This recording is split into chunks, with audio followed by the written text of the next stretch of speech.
So you can be an employee or you can be self-employed. Now, if you are an employee, the pros are that you get an hourly wage no matter how much or how little you work, no matter how slow or how busy it is.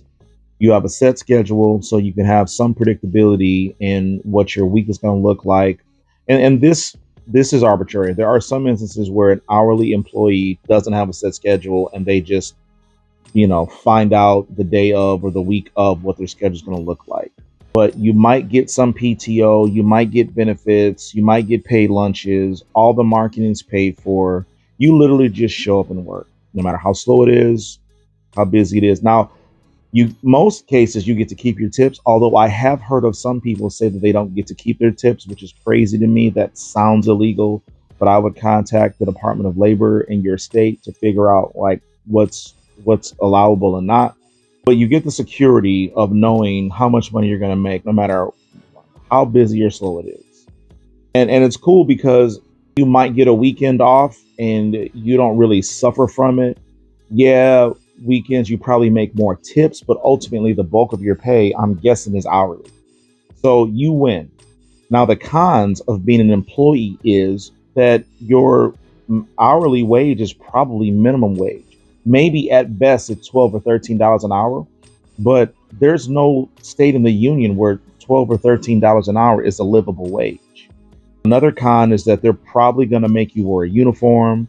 You have no autonomy. You can't really refuse services. There may be an instance where like a known creep comes to the shop that makes you uncomfortable. They might not make you work with that person, or there may be a service that you're just not comfortable providing, like doing certain types of haircuts or doing a color process or a perm or something like that.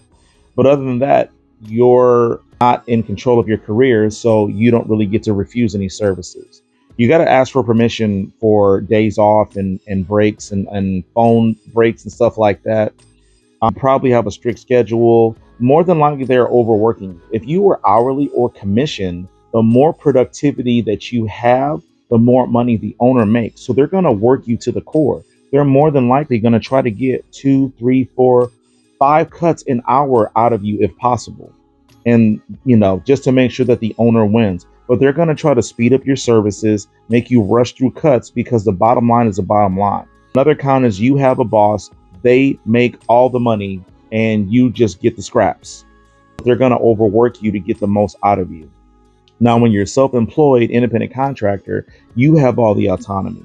You come and go as you please. You set your prices. You set your schedule. You decide who you work with. You take as long as you want. You keep all the money. You have no boss. It's your show. You run it the way you want.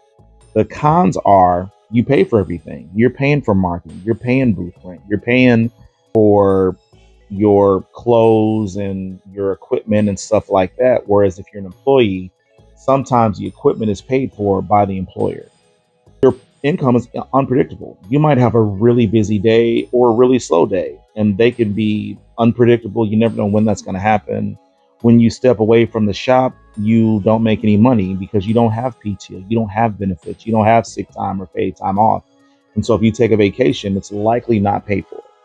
And weekends are vital. I know of some professionals that don't work weekends, but they've been in the game for decades. But for the most part, first starting out, you're more than likely going to have to work, weekends and take off days during the week if you want to, live a particular lifestyle. But in my opinion, it is clear that being a self-employed independent contractor is the way to go because while the floor is really low, the ceiling is extremely high. And if you're scared and you're unexperienced, you don't know what you're doing, then maybe you should start off as an employee, get your feet wet, learn how to cut, learn the business. Then once you've got good at the job, step on faith and go to a booth or a barbershop. I didn't spend a ton of time on commission because it's a little bit of both employee and self-employed, but I'll go into that in another video. Let me know what your thoughts are in the comments. I am Sean Cuss H on all social media.